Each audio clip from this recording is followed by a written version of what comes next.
Hello and welcome to the D-Backs podcast, coming to you live from Studio K, presented by our friends at Circle K. Of course, welcome in to another edition of this show. My name is Derek Montia, occasionally known as your mayor of PHNX. This man next to me is Damon, occasionally known as the people's producer.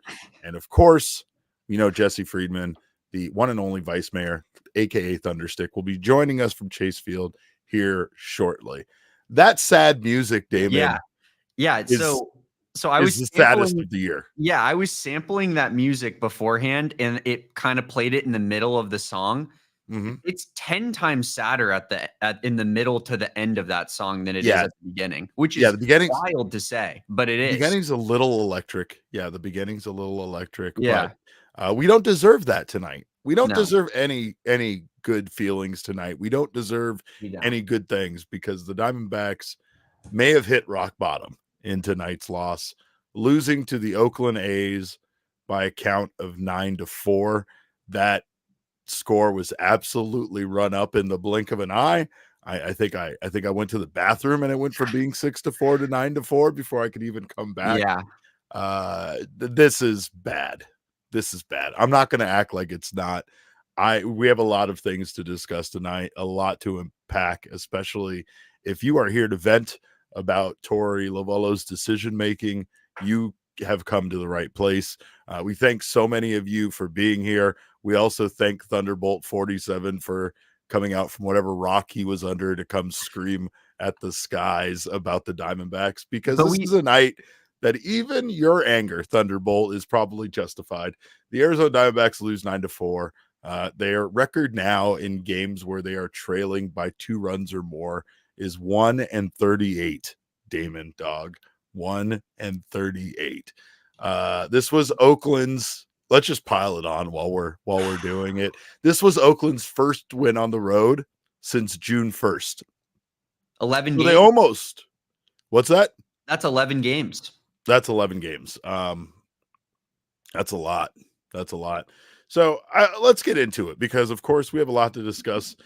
We're going to discuss Slade's night. We're going to discuss a lot of things, but obviously the big story is the way that the bullpen absolutely had a meltdown tonight, and that's no pun intended for our guy T-Time, but Ryan Thompson was part of that meltdown.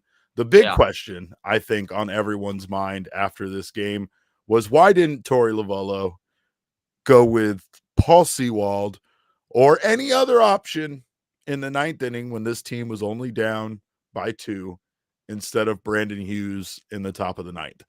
Not that it mattered, right? Essentially, Mason Miller came in and just did what he does. And I think maybe that could play into the reason why Torey waved the white flag there before we even got to the bottom of the 9th. But what were your thoughts in regards to him going to Brandon Hughes there in the 9th? I mean, it's weird, because I felt like Torey was kind of managing this game like pretty aggressively throughout the beginning parts of this game. When he went away from Slade so quickly, right? Yeah. When he sat Slade after 4 innings. Yeah, he was treating it like, it felt like he was treating it like a playoff game. And then we get to the 9th inning and we put a guy in there who gives up 3 bombs. And yeah, it leads to questions about, you had a couple other better arms in the bullpen that, probably could have gone out there and pitched. But obviously Torey didn't make that call. Yeah, I mean, this is just a tough loss to take. I know people are pretty upset about this one. It's bad when you lose Jacob Franklin, Derek. When you've lost Jacob Franklin. When we lost him? Did he call a time of death on the season or something? No, he didn't. He had this tweet to say. He had this to say: "Those who know me know I'm an eternal optimist about the D-backs, period." That's how he starts it. And then he goes, "This is the lowest I've been on them all year. Tough to see a way out of this. If it's not one thing, it's another. Multiple series against good teams after this. Cooked going into this break." We lost Jacob Franklin, guys, and that's tough to take. Yeah. No, I mean, you're not wrong. You're not wrong. I think, obviously, especially when you see the Diamondbacks asset that was the bullpen be the reason why this game turned in the way it did. there's a lot of things that you could say going back and looking at this whole game, right? Again, even questioning Torey Lovullo's decision to go with Brandon Hughes, and then seeing Brandon Hughes give up three home runs, Damon. Oh my God. Hold on. I gotta hit something. Three home runs in the ninth inning, solo shots. Was disgusting. But does it matter? Because the Diamondbacks didn't do anything. It's not like the Diamondbacks went out there and scored 2 runs in the bottom of the ninth, and you're sitting here kicking yourself because they lose 9-6.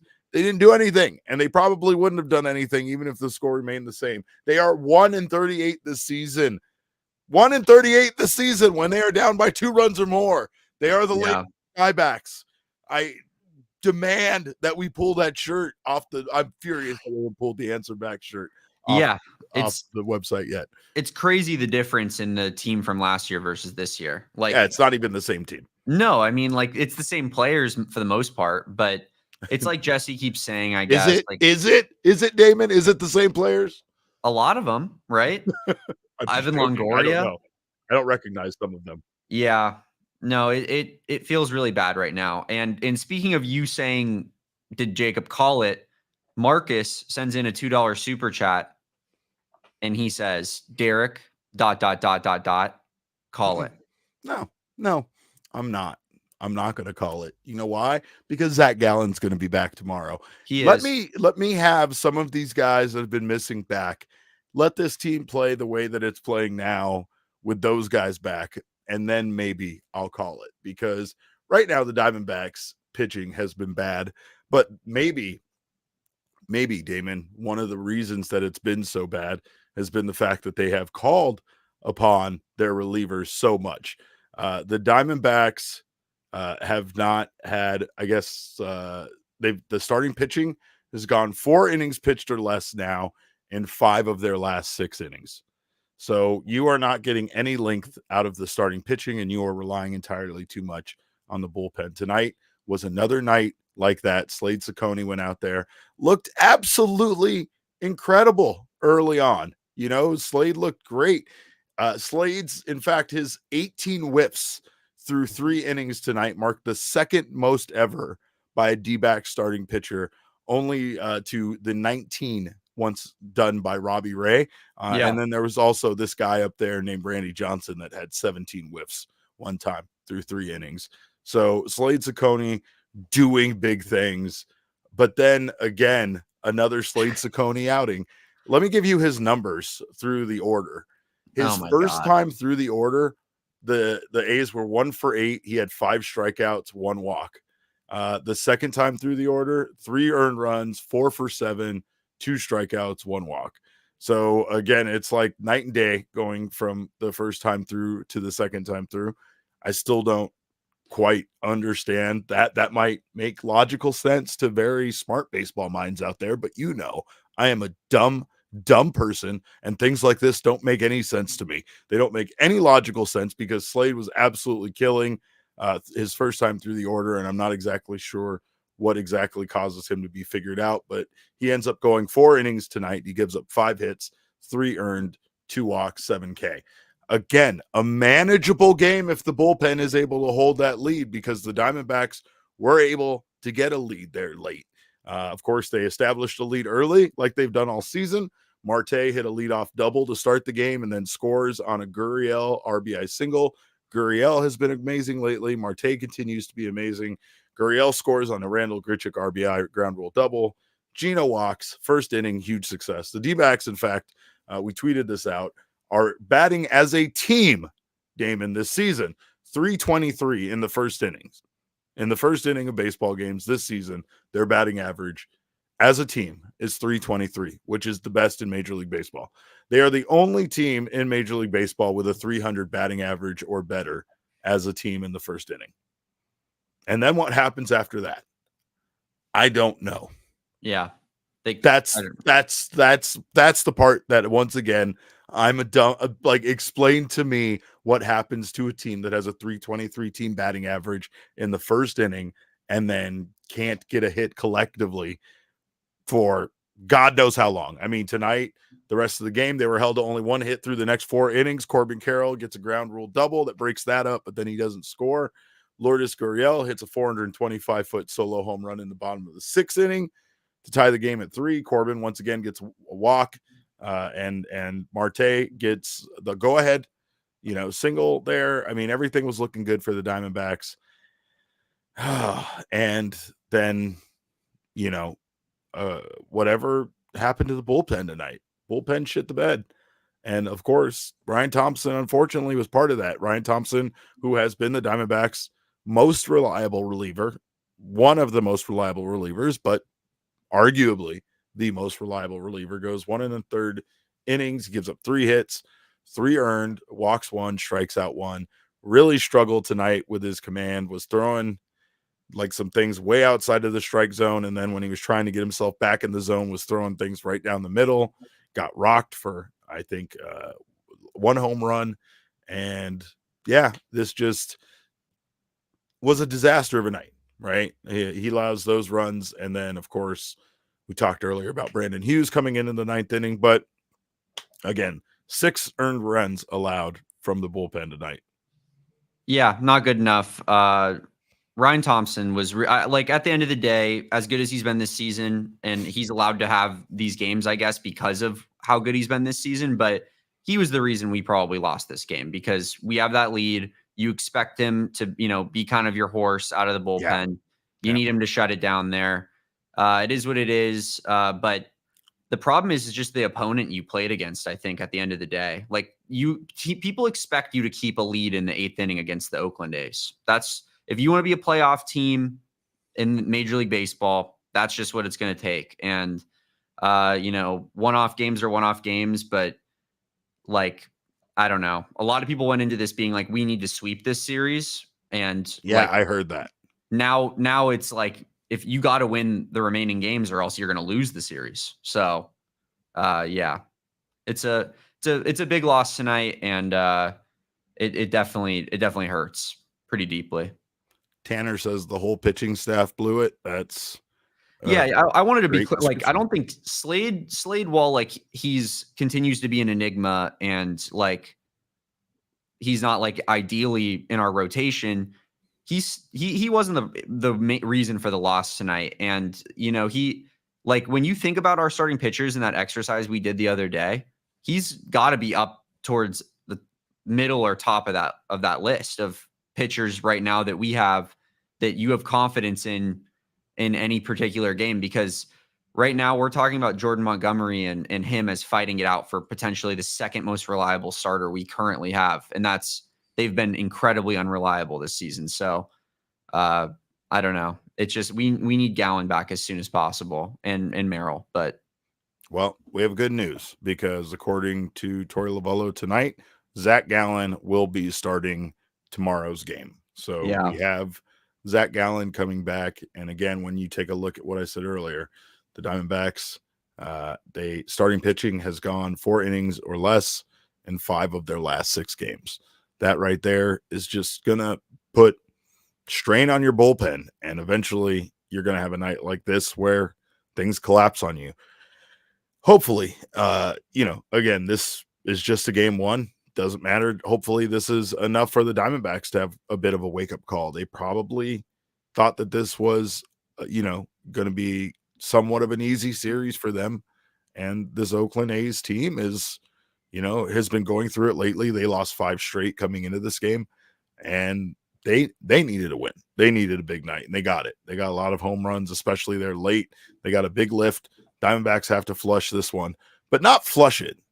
Like Torey always talks about flushing these games. This one should stick. This one should bother you. This one should upset you. This one kind of dates back to some of those early losses they had in the season that felt like just absolute fumbles by this team. This one felt like a fumble. Felt like Torey fumbled it. Felt like the bullpen fumbled it. It felt like a lot of people were responsible for this loss, right? Thunderbolt's not going to quit yelling until I say that the offense is also to blame. And you could argue that the offense should be putting up more than 4 runs against an Oakland A's team. However, the offense also had a lead. late in this game, going into the 8th inning. That should be enough with the way that this bullpen has been pitching to feel fairly confident about getting through 2 innings with, Ryan Thompson and Paul Sewald going out there. And unfortunately, didn't happen tonight. But I will call absolute bullshit on you saying Torey has no fire and no passion. But that's easy for you to scream from, again, whatever rock you're hiding under, Thunderbolt. But Torey does have a lot of fire and a lot of passion. Actually, he just doesn't let most of us see it, because when he does have fire and passion, he says the F word a lot. And I rather enjoy that. And I'm sure the players do too, but this isn't going to be the F word in a fun way for them. It's probably going to be directed at a lot of them. And hopefully, there's a little bit of a wake-up call. Of course, we got to give flowers to someone who deserves them. And Lourdes Gurriel Jr. continues to be good. He is not 2 for 2. He was 2 for 4 tonight, but he had 2 RBI, 2 runs scored, and a home run. 7 multi-hit games in his last 9. And Lourdes, again, with as streaky as Lourdes is, it's just amazing how he could be bad for an entire month and then good for an entire month and then bad. Actually went good, then bad, and then good. But luckily, Lourdes is good right now. Unfortunately, not getting a lot of support outside of Cattell. Felt like Corbin had himself a good night. Corbin was involved in a lot of the offense, but yeah, 4 runs against an Oakland A's starter that was a lefty that's been struggling, that hasn't been able to go very long. He looked like he was able to go long tonight, Damon. My man probably could have gone the 8th inning with the way things were going with him. I think his pitch count was at like 80 pitches going into the 8th inning when he got pulled out of this game. So this was one of those nights where the Diamondbacks did not make a starting pitcher who had a very rough first inning work quite enough after that point. Yeah, it's good to see Lourdes playing a little bit better recently. I think it's been a little bit, he was struggling for a while there, and it seems like he's finally seeing the ball a little bit better here. So he's been playing better. 2 King Snakes, I think, in our last 3 post-game shows for Lourdes. So yeah, I mean, it's good to see that. But I'm most disappointed in Christian Walker tonight, Derek, because he's really been struggling. He's in a slump right now. Yeah, and he's been struggling, and you got a lefty on the mound who on paper isn't that great. I don't know, man. I think this needed to be like a Christian Walker big game for him, extra base hit type of game. And that felt like what was missing.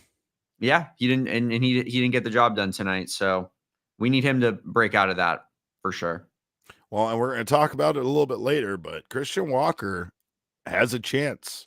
There's a path for Christian Walker to make it to the All-Star game this season. And obviously a big part of that is he needs to play well in order for him to make it there. But with the injury to Bryce Harper and him most likely not participating in the All-Star game, there is a chance that we could see Christian Walker in there for the National League. Of course, gotta play that. Patrick Wayne Collects, thank you so much for your super chat. He says, I've been let down by Walker since last fall. And yeah, that's an unfortunate truth. I think that Christian Walker was a big piece of the offense that was missing last fall. And, again, even though he's been still doing it for the team this year, he's been pretty streaky himself. He has not been consistent, and the Diamondbacks need that. He, especially with Gino also being a bit of a disappointment, they really lack power right now. Cattell's been doing it. Lourdes has been doing it a little bit, but I mean, those guys aren't really who you're expecting to get 30 Corbin's plus. Never going to hit a home run again. He's never ever. Yeah, tonight that ground rule double, my eyebrows went up a little bit and then they just went right back down. You thought, dude? That's I crazy. don't know. That's crazy. Yeah. For a second, Patrick Wayne Collects also sent in a $10 super chat earlier.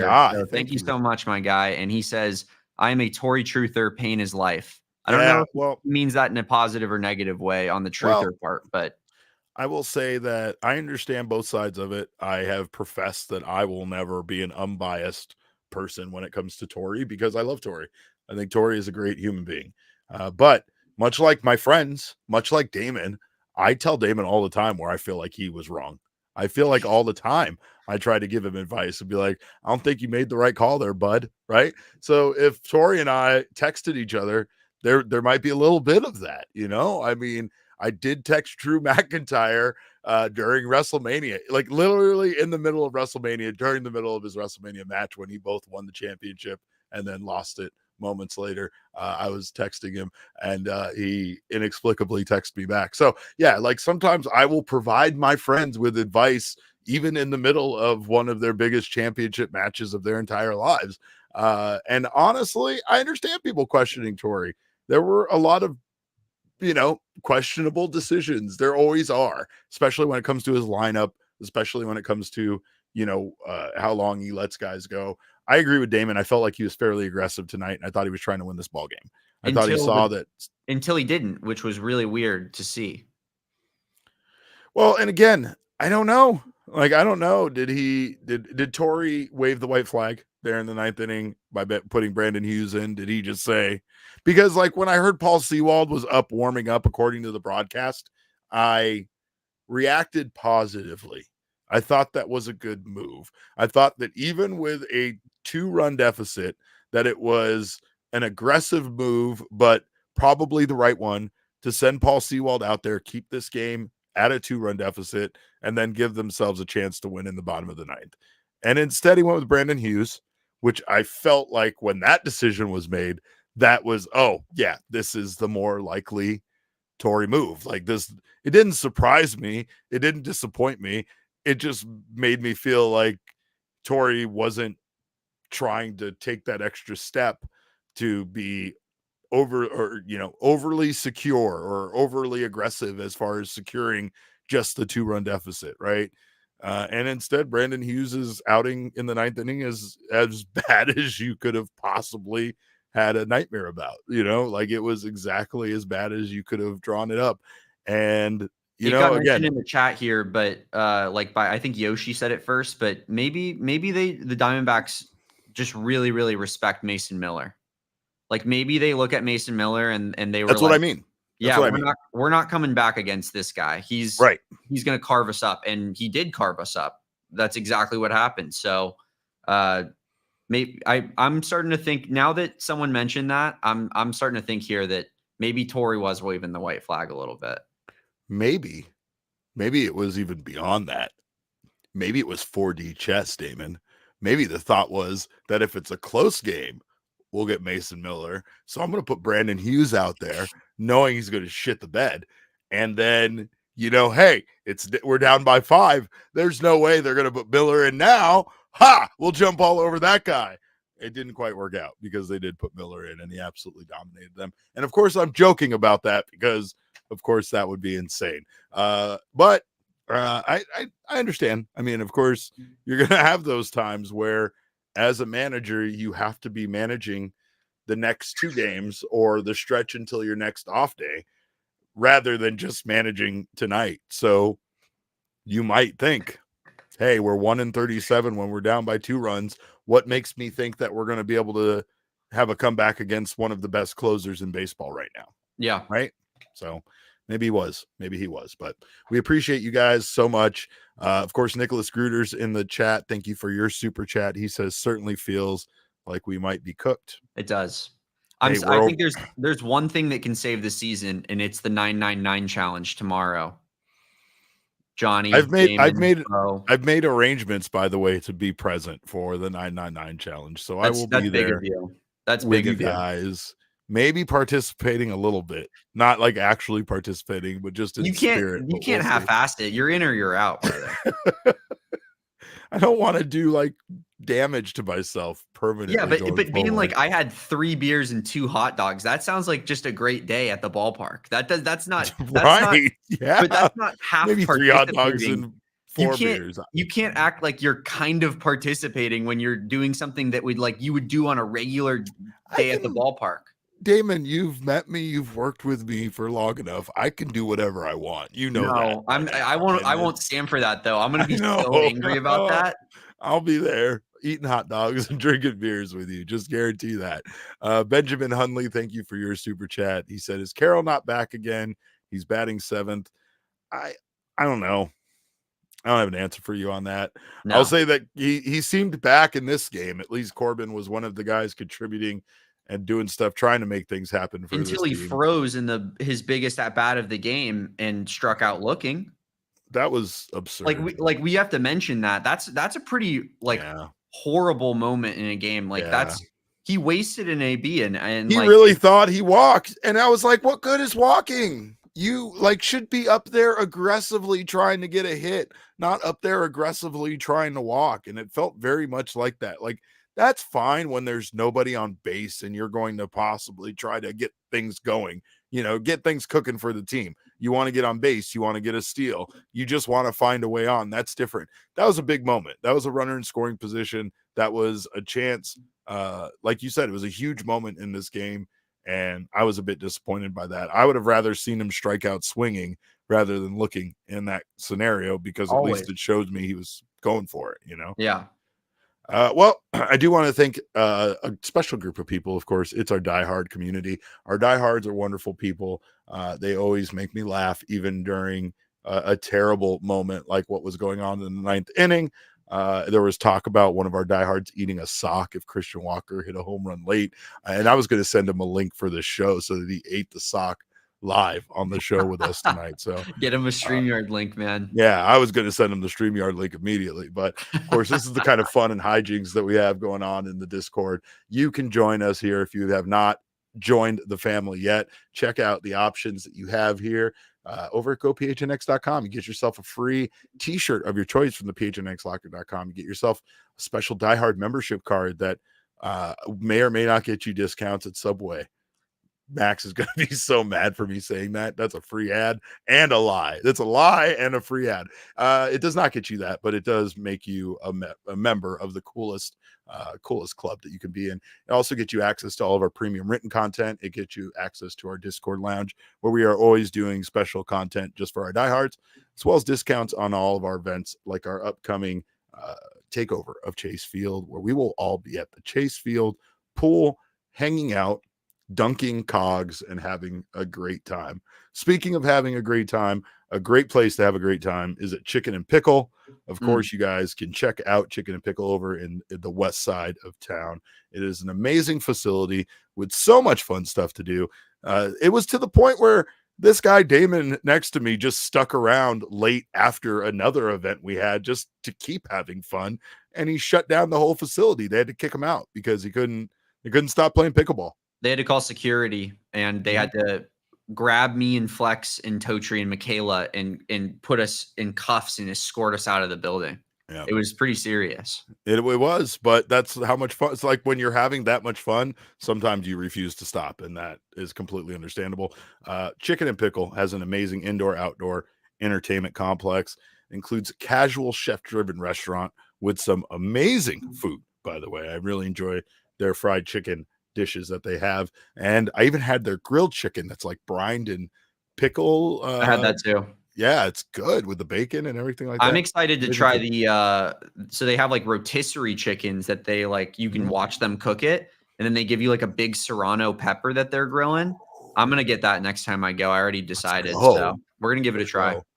Well, of course, they are serving up fun all the time. They're serving up fun for all ages this summer. Of course, they have their junior pickleball camps this summer. So if you're looking for something for the kiddos to do, you could take them out. Lunch is provided each day, and a camp shirt is included with every registration. So check out reservecnp.com or ask a member of their pickleball team for more details when you go out there and check it out in person. Head to Chicken and Pickle. That's Chicken and Pickle, the letter N, pickle.com, to see all the fun you can have at their Glendale location. Also, a big shout out to our friends at Desert Financial Credit Union for sponsoring The Count.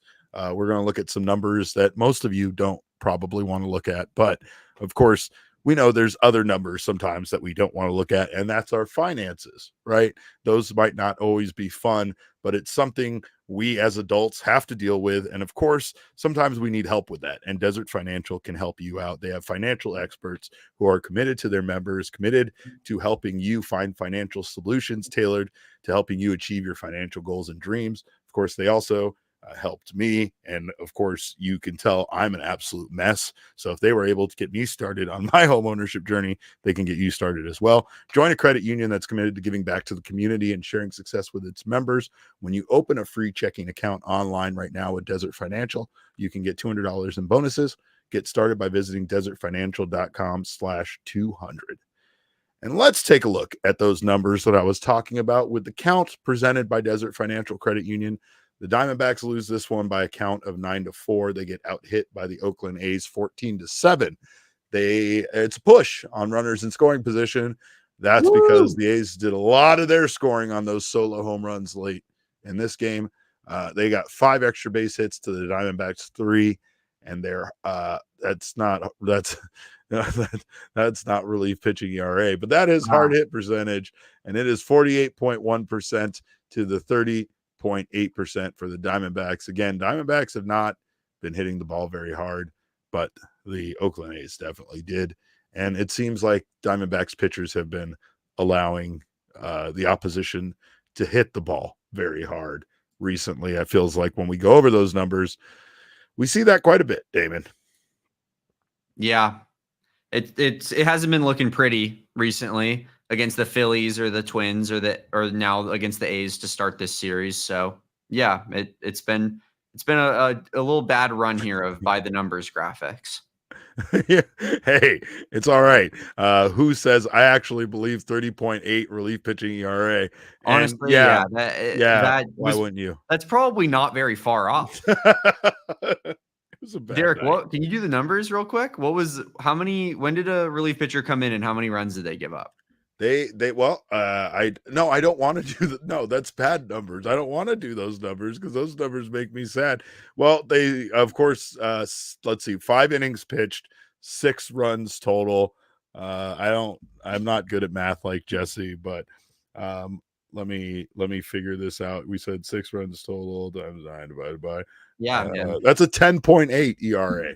Yeah, might as well be 30.8. Might as well be 30. It felt like 30.8, right? Oh man, it's just a bad night. Bad night for the Diamondbacks. And again, I guess it might be reactionary. It might be a little too much. I know that they've probably had some worse losses during the course of this season, but this one, Damon, feels especially bad. This one feels bad for several reasons. Obviously, feels bad considering that they had a lead late and lost it. It feels bad because of everything. The offense, the defense, everything feels bad. It feels bad that we lost to a team like the Oakland A's that haven't won a road game essentially in the month of June up until this point, aside from the first day. So that is 27 days without a road win for the A's until tonight where they broke that record. And yeah, Elise says it here, which I agree with what Elise has to say. She says feels even worse after the last 2 against the Twins. The Diamondbacks come out, they got wrecked in the last 2 against the Twins. And the one thing you wanted to see was a rebound, some sort of, answer back, if you will. And they did not answer back tonight, Damon. Well, the Twin series felt like just a carbon copy of the Phillies series. It was like win game 1 by a little bit and then just get smoked in games 2 and 3 against a good team.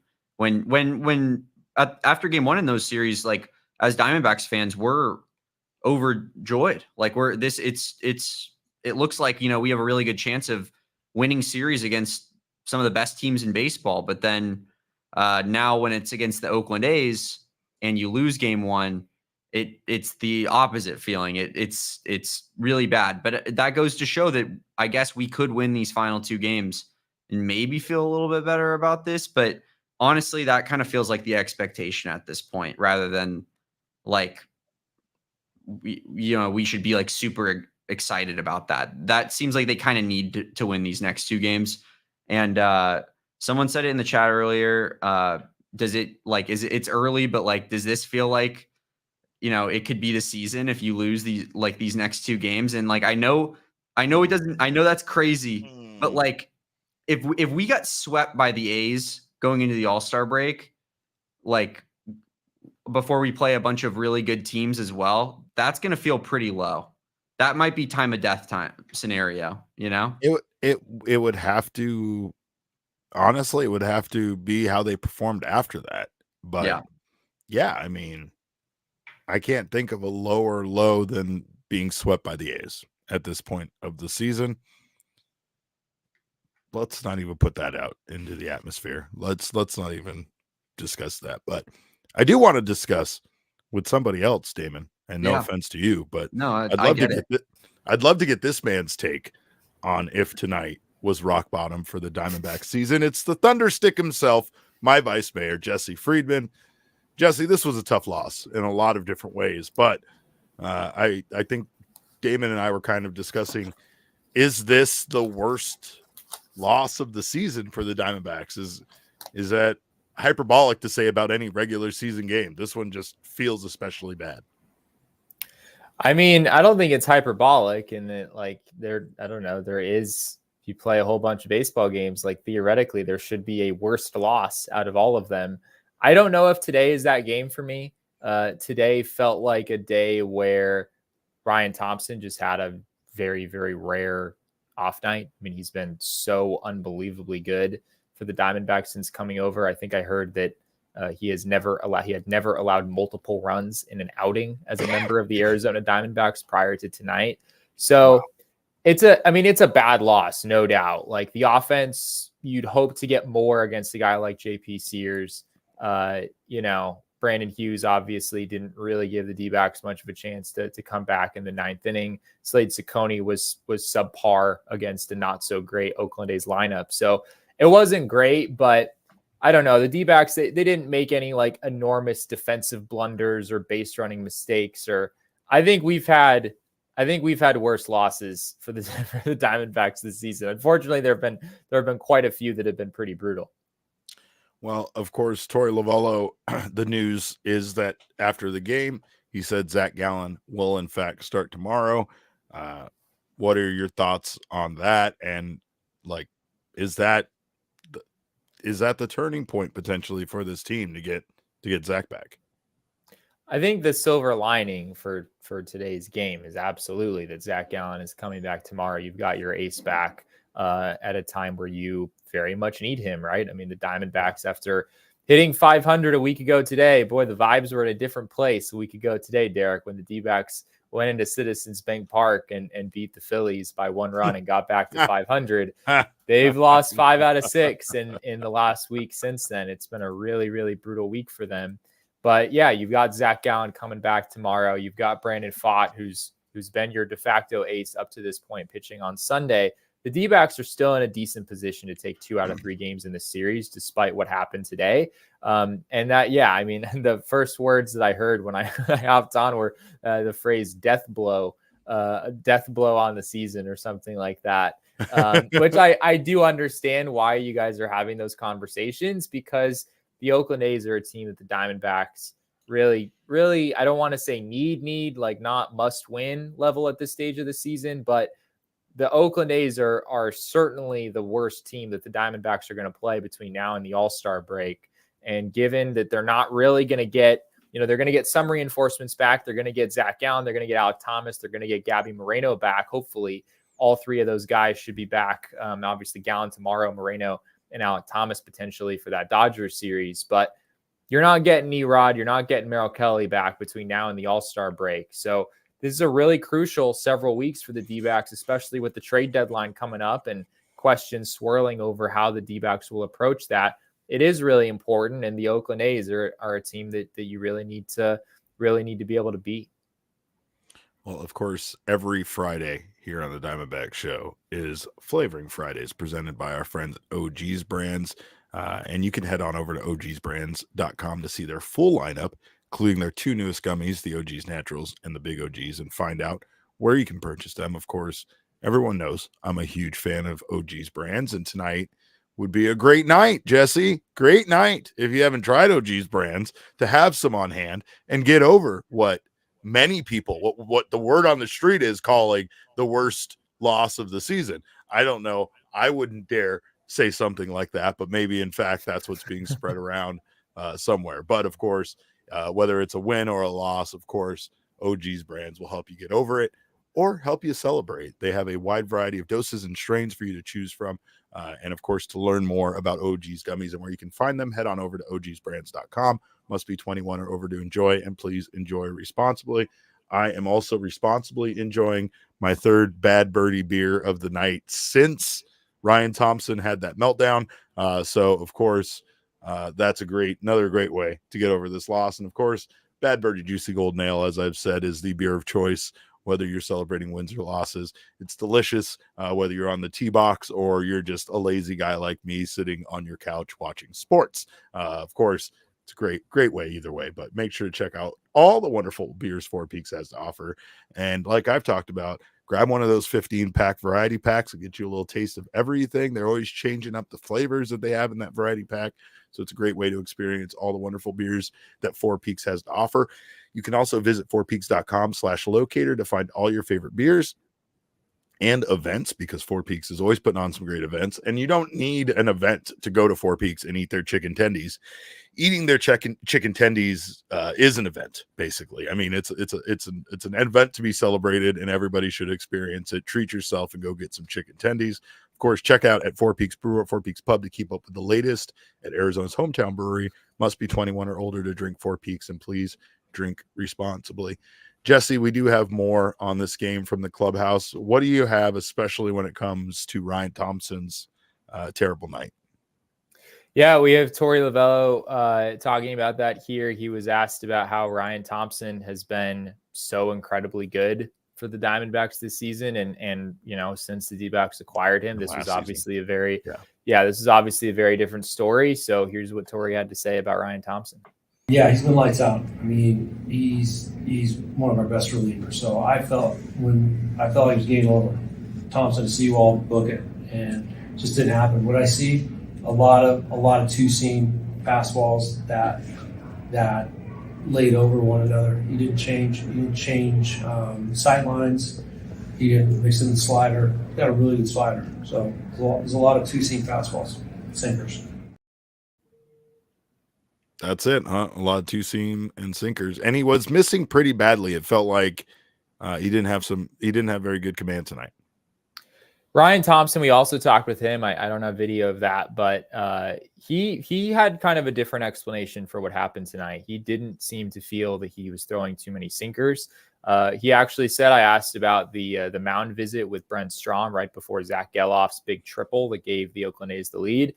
Thompson said that Stromy told him to throw a sinker and not the one that he threw, which was, you know, ultimately right down the middle. Just got way too much of the middle of the zone there, and he got beat for that. But Thompson was adamant that this was a mechanical issue for him. Something about his momentum sort of on his way down the mound. Something was just out of whack there. And he just said he couldn't fix it. You know, like he's used to making in-game adjustments and whatnot. Those things happen all the time. And for whatever reason, he just wasn't able to fix it during the game. But, you know, it sounds like he sort of has identified what it is and feels better going into his next outing. But yeah, it's tough. I mean, these things certainly happen. You're going to run into different mechanical things that you need to change during an outing. And pitchers do make those kinds of adjustments all the time. And Ryan Thompson has seemingly been excellent at that during his Diamondbacks career, and just not so today. He got a strikeout swinging, I think, for his very last out, if I'm not mistaken. And when he did that, it was weird because he looked mad and like aggressive, like you could just see in his body language that he determined, like, I'm going to strike this MFer out. And like he did, and it did. There was just like a look of like, even in that moment, that he had figured out what he was doing wrong. And then next thing you know, he gets that strike, that strikeout swinging, but too little, too late at that point. And again, a rare off night for Ryan Thompson. Of course, we're again, some people are making it out to be a bigger loss. Some people have called it the rock bottom of the Diamondbacks season. I don't know who particularly those people are. They may or may not be on this podcast hosting it right now. But of course, I mean, the D-backs have lost 5 out of 6. So I don't want to totally dismiss that as outrageous. Like, what happened within this game I don't think was their worst loss of the season. But the greater narrative is, yeah, this is like a really terrible week for the Diamondbacks. So I don't want to dismiss that at all. Well, and again, something Elise brought up earlier was that coming off of these two losses to the Twins, this felt like a get right game. This felt like we were going to see the Diamondbacks come back out and, just rebound, react in a way that, and it felt like this game was going in that direction, especially once they had that lead late 4-3, and then the game went the way it did. But it's also the fact that this is the Oakland A's, and it's not to knock any baseball team, because as we've seen, good teams can be bad when the Diamondbacks play them. Bad teams can be good when the Diamondbacks play them. It's baseball. You never know what you're going to get sometimes when a team's going to be hot. But this very much felt like a series people were talking about them getting the sweep. And if anything, less than a sweep was a disappointment. Well, you're probably pretty disappointed after at least this game one loss. But the Diamondbacks have struggled against some of these teams that they shouldn't really struggle against. They've kind of played down to the level of their opposition. Yeah, that was another thing that Torey was asked after this game that we do have video of. He was asked about just not really doing as well as you would expect. It seemed like the D-backs to do against some of the lesser teams in the league. Here's what Torey had to say about that. What those numbers are, but I'm not happy when we don't play good baseball. I'm not happy when we go out and just forget who we are and how good we are. We're a good baseball team. We're a damn good baseball team. And we just got to find our way, and we gotta start to click. We got to put things together. So probably no. You know more of the answer than I do. My answer is going to be no. I'm not satisfied with it at all.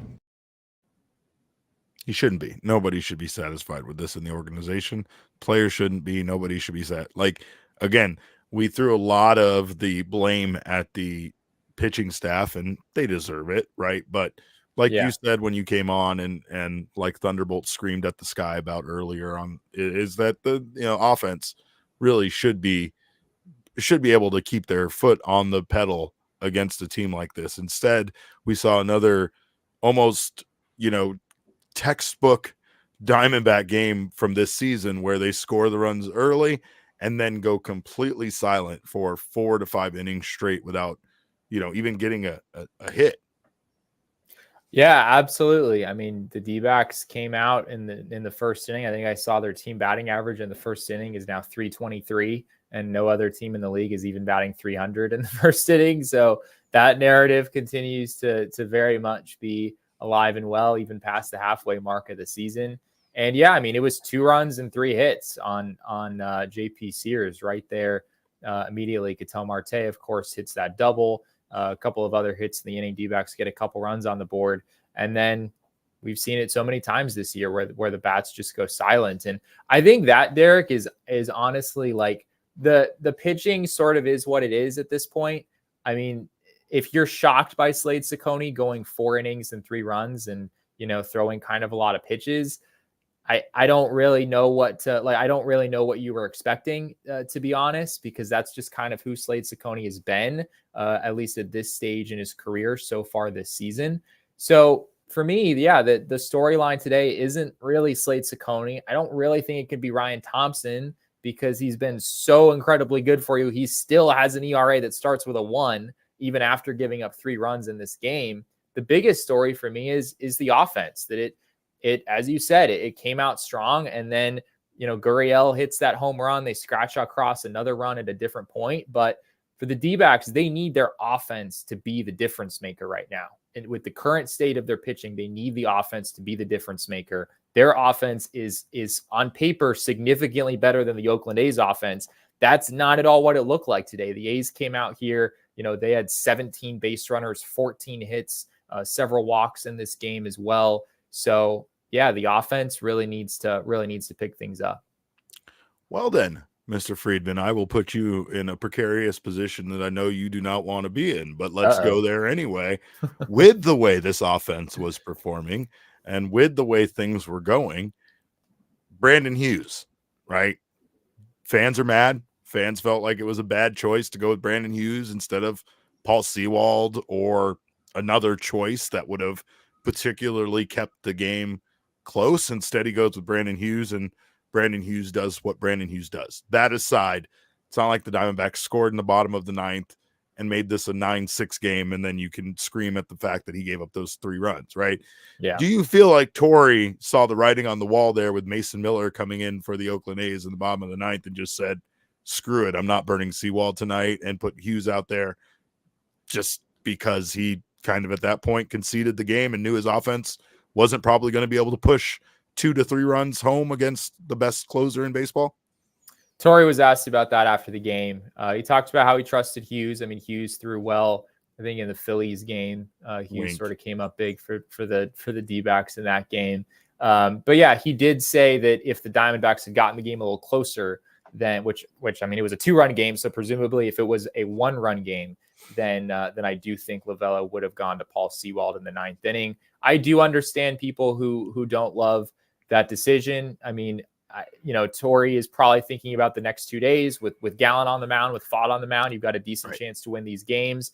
What if you need Sewald both of the next 2 days, and then you're setting him up for a back-to-back-to-back by throwing him in a game here where you didn't really have a great chance to win? As you said, Mason Miller is certainly one of the best. But at the same time, I mean, the reality has been that Sewald, it feels like, is throwing about once a week for the Diamondbacks right now. Right. Because they're just not playing a lot of close games. So I do understand the sentiment of like, just try to win the game in front of you. Just keep it close. Yeah. Keep it close. Give your guys a chance. I mean, yeah, he's one of the best closers in the game, but just like Ryan Thompson tonight, guys have a bad night, and tonight could be his bad night. The numbers be damned. Tonight could be the night that you get to somebody like that. And I think that's the reason why fans are very upset with Torey and feel like he managed this game very poorly.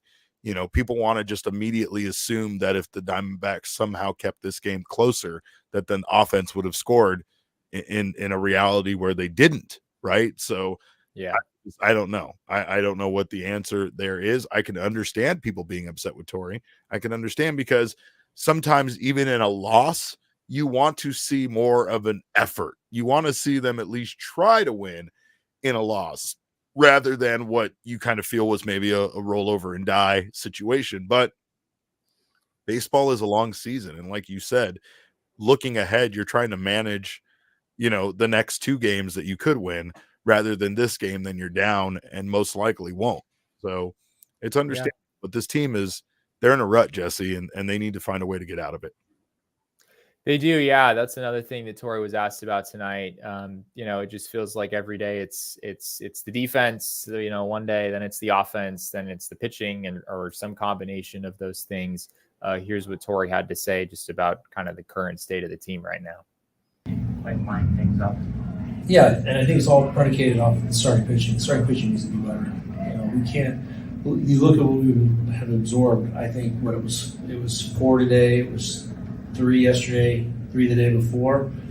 That ain't going to be good for us to win baseball games and do what we need to do. So starting pitching needs to tighten up. We're going to get there with them. But are we back in that little cycle of? And I forget how did you? Yeah, the defense yesterday, the pitching today. Yeah.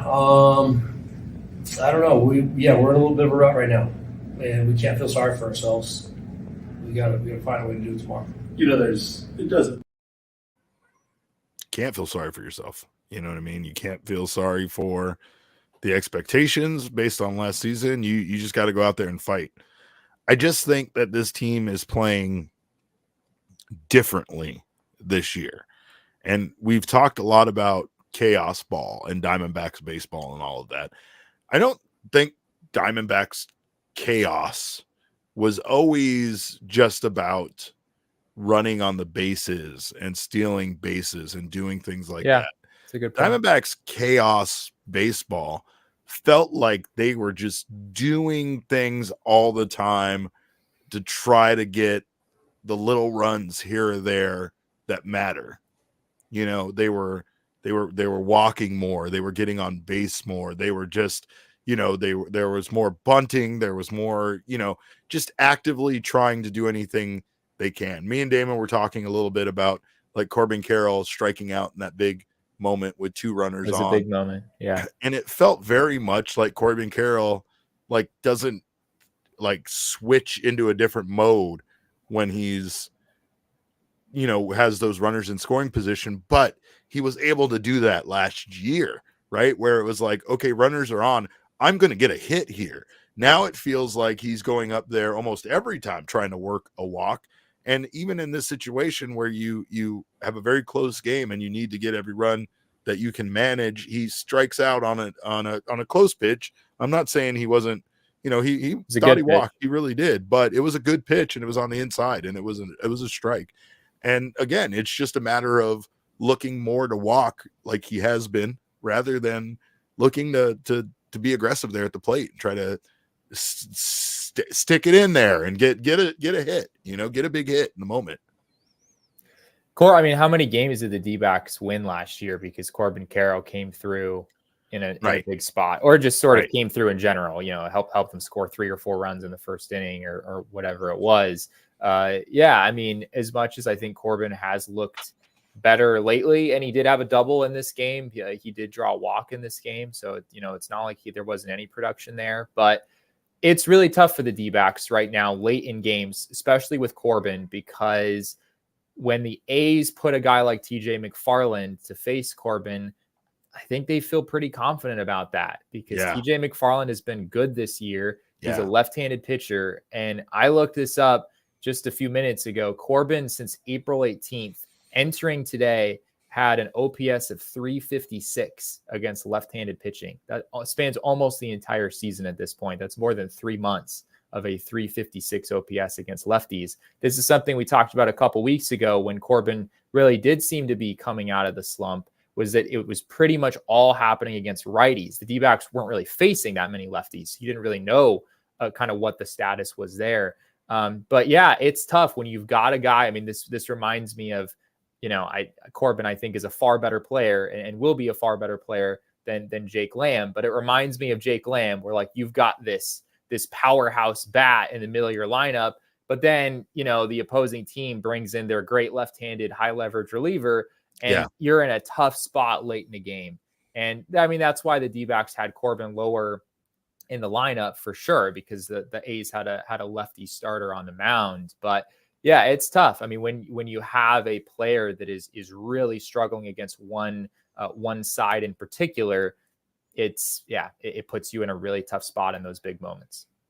Taking a step back there to that last Torey clip, he basically said that it all comes down to starting pitching.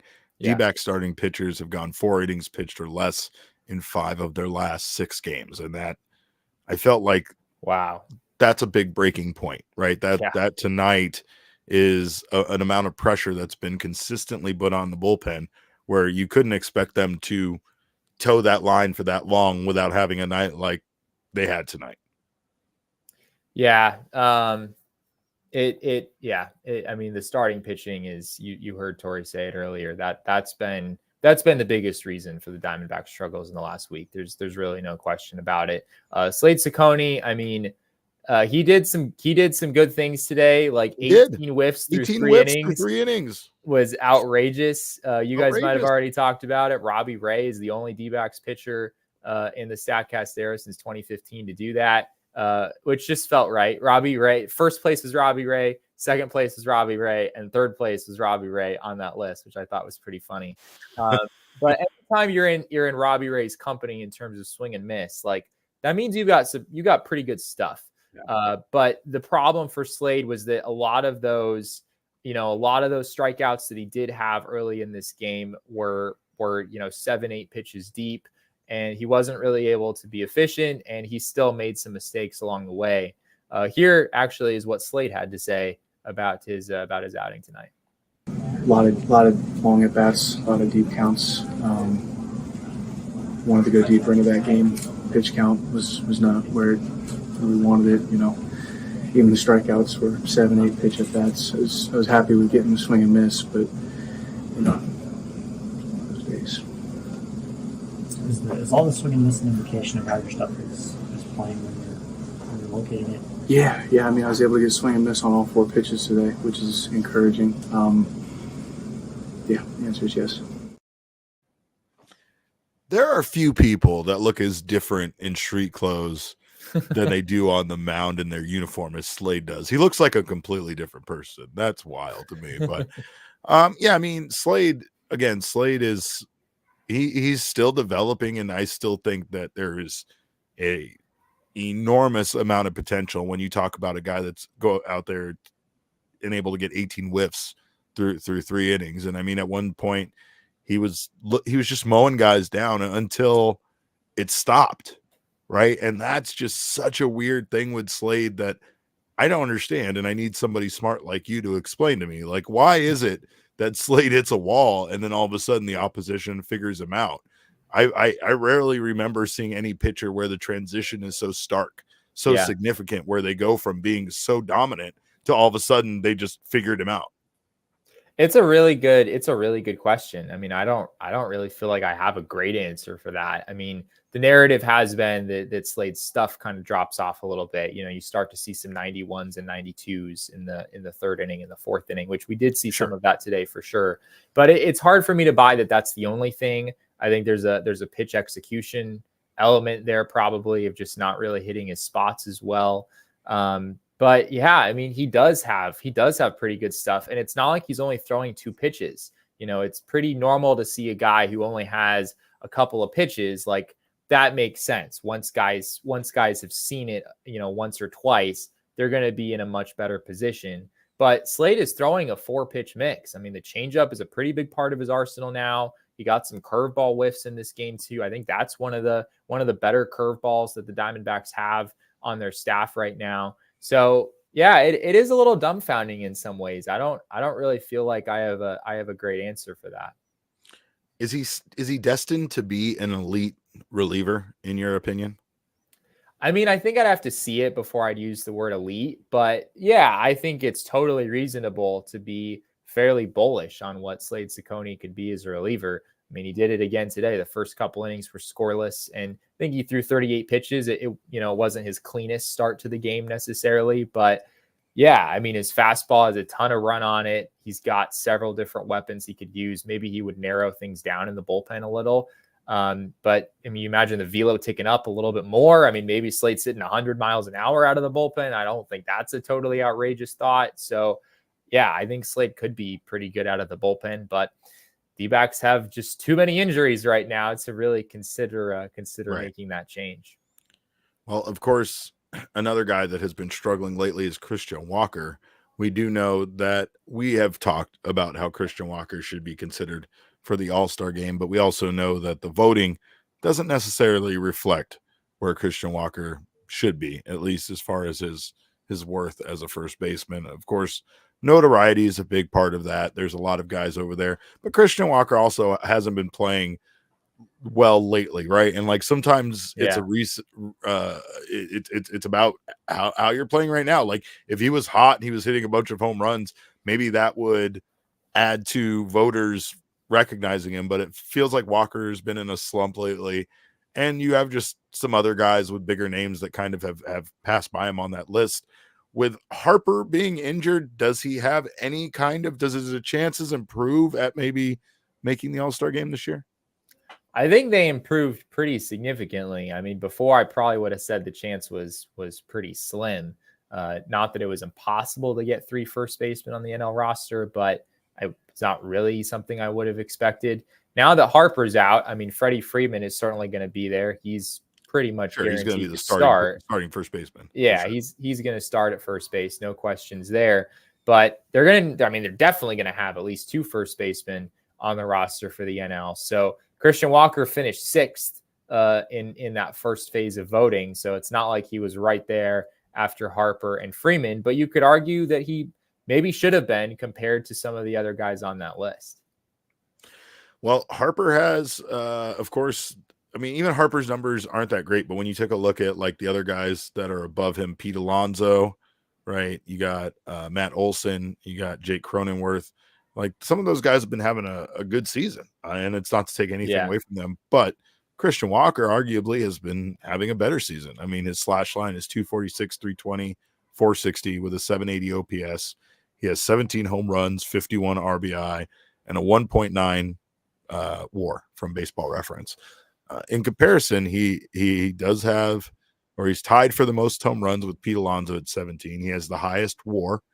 He has the second highest batting average behind Jake Cronenworth, which I don't think should even count as a first baseman.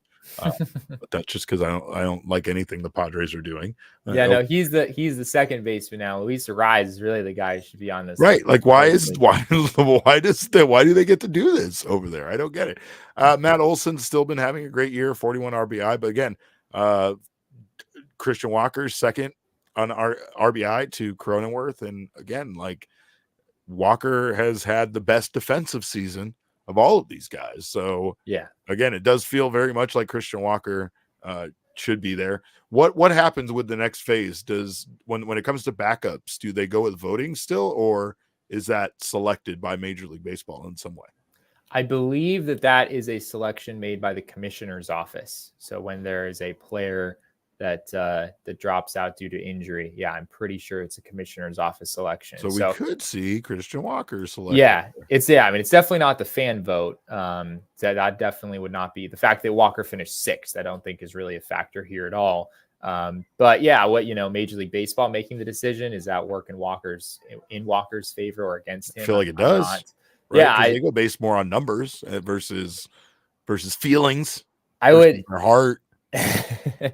I would think so, but I don't know exactly what their process is. You're right though that Christian Walker has struggled lately. I mean, I think that a couple of weeks ago this would have been really obvious. Like Christian Walker was head and shoulders above all of these other guys. Now, I mean, Pete Alonso has the higher OPS. Like, I think the case for Christian Walker right now does depend quite a bit on his defense, and that's just not something we really see taken into consideration as much as it probably should be. Well, I mean, that's the thing. That's the thing that takes him above the rest of the guys. It's not to say, because he's still right here. He's got just as many. He's right there with Cronenworth, 52 RBI for Cronenworth, 51 for Walker, 263 batting average for Cronenworth, 246.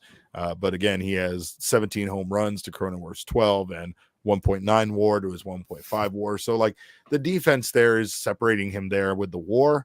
And again, that's the thing that if everybody's fairly even, it feels like could be the thing that maybe pushes him up. But people don't really value a first baseman's defense that much. So who knows? I mean, ultimately at the end of the day, Major League Baseball might just go with the guy that they think is going to get them more eyes on their all-star game potentially.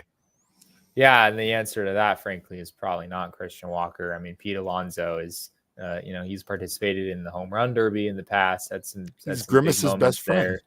That is also true. There's also the fact that the Mets are playing better than the Diamondbacks. I mean, sometimes the Mets are playing some incredible baseball right now. Again, thanks to Grimace. Again, yeah, absolutely. Grimace is really at the center of this entire conversation that we're having for good reason. But I mean, the fact that the D-backs are kind of slipping behind some of these other teams in the standings, does that give a Pete Alonso a leg up in this conversation? Could be. I'm not sure. Well, of course, we know that no matter what the reason is that Christian Walker doesn't get in, somebody's going to tell lies to us about it and tell us why someone else deserves it more. But we know Christian Walker deserves it the most. But of course, that's because, Jesse, the numbers don't lie. Christian Walker's numbers don't lie, and Jesse Friedman's numbers don't lie. Jesse, what do you have for tonight's game? Tonight's number is 195. I'm remembering that correctly. Yeah, there it is. 195 represents the number of pitches the Diamondbacks pitchers threw in this game. That is a whole lot of pitches in 9 innings of work against the A's, averaging well over 20 pitches per inning there. The A's just worked really good at bats. I mean, that's the other part of this. It wasn't just, D-backs pitchers making mistakes, although there was certainly a decent portion of that in this game. It was A's hitters just really hanging in there, laying off tough pitches to extend out those Slade Cecconi at bats, doing damage on some of the mistakes that Ryan Thompson made. And of course, the mistakes that Brandon Hughes made as well. So this A's team is not a great offensive team, Derek. Zac Gallen came in with a 595 OPS, but he reached base 4 times in this game and had a really big triple in that 8th inning to put the A's out in front. So, you gotta sort of tip your cap here to the A's offense and what they were able to do tonight. I refuse to tip my cap to the A's. I'm not going to. That's that fair. franchise doesn't deserve to be there. Have a cap tip to it. And But even Chris other players- Carey is one of their play-by-play broadcasters, Derek. So can you at least tip your Damn cap it. to the A's for him? Why do you have to? You know how much I love Chris Carey, Jesse. I'm conflicted now. You put me in an awkward position. Well, I guess I have to retract that statement that I just put out there, but that's only because I love Chris Carey so goddamn much. Anyway, we thank you guys, of course, for being here. We don't want to do any more shows after losses as much as you don't want to be here for shows after losses, but we appreciate you being here for a show after a loss. Of course, we will be back. We are taking a 3-day weekend, but we are going to give you an audio only podcast tomorrow. So make sure to check your audio feeds for that. Of course, if you haven't subscribed to the PHNX Sports YouTube channel, do so now. Drop us a like before you get out of here. Make sure you sign up for notifications. That way you don't miss whenever our shows go live. If you're listening on the audio podcasting side, make sure you subscribe on your favorite audio podcasting app. That way you get that audio only episode tomorrow with me and Jesse talking about Lord knows what. Definitely won't be about this loss, that's for sure. But make sure to do that. Leave us a review. We appreciate that. Drop us a like again on the YouTube before you go. Of course, we thank you guys so much. We're going to take a little 3-day weekend because Jesse is going to be traveling out to Los Angeles next week to cover the Dodgers, and then he's just going to stay in California and go to San Diego for the Padres. So we will be bringing you 4 post-game shows, I believe, next week. Tuesday, Wednesday, we're taking July 4th off. Well, Jesse isn't, but I am, because I'm going to be drunk and lighting things on fire and blowing shit up. But then we'll be back with shows on Friday and Saturday, all post-game shows all week long. So make sure to join us for all of that fun. In the meantime, you can follow us all on Twitter. I'm at cap_caveman with a K. Jesse is at Jesse N. Friedman. Of course, the people's producer, Damon, is at Damon Dog. That's DAWG there at the end. We are Damon's Dogs. Bark, bark. Bark. Our show is at PHNX_DBacks, but of course, all roads lead to at PHNX_sports on Twitter, Instagram, and Facebook. Thank you for your super chat. Be calm, see clearly. Of course, once I see it's yours, I know I'm not allowed to read it out loud, or else my wife will get very mad at me for that. But your second one says, "Oh my God, is Gallen on the mound Saturday?" Cheeks. I'll say cheeks. That's just fun to say. Yes, Zac Gallen is on the mound Saturday. So make sure you get out to Chase Field for that. Not just Zac Gallen Day, but it's 999 Challenge Day for the boys from the Cardinals podcast. It's also Ketel Marte Bat Flip Day, which might arguably be one of the best bobbleheads in the history of this franchise. So get out to Chase Field this weekend. Come say hi to us wherever the hell we'll be at, eating hot dogs and drinking beer, and have yourself a wonderful weekend. In the meantime, we hope you guys do that exact thing. We will see you back here on Tuesday with a post-game show. And until then, enjoy your weekend. Have a wonderful time. Enjoy your life and your loved ones. And in the meantime, remember, kids, baseball is fun, but it is so much more fun when you name Grimace as your Lord and Savior. We all silly like the mayor.